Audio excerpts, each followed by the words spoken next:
I've created 10 beautiful, easy step-by-step hairstyles. This is hairstyle number 8.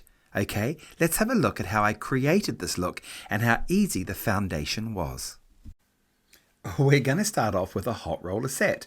There we go, I put all the hot rollers through. Now this hair is roughly medium length, yeah, just below shoulder. Now what I'm going to do is I'm going to section out 3 pieces, one on the top and one on either side.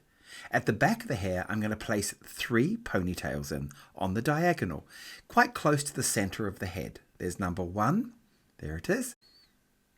And there's number 2 going in. And then of course our last one is number 3. Now having got all those there, we're going to use a topsy tail, one of these little hair devices. We're going to come underneath, this is important, underneath, pick up the tail and pull that through going from underneath to the top.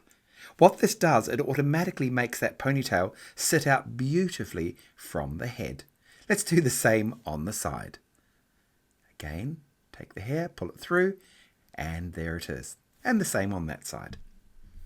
Now, on the top area, I've left some pieces out which we're going to add in for decoration later, and we just do the same again, just pull it through. Now once we've got that there, what I'm going to do is start to pull and personalize the front area however I want it. I'm going to put a tiny bit of back combing just through the roots of the hair, and then using my hair grips, I start gripping into the foundation.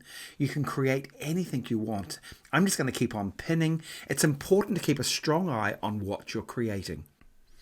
As I'm working now, I'm going to use the very front pieces that I've left down as final decoration. Okay, here's the finished hairstyle. It looks fantastic. Let's have a look at what this looks like on a customer. I love this look, but best of all, the foundation is so incredibly simple.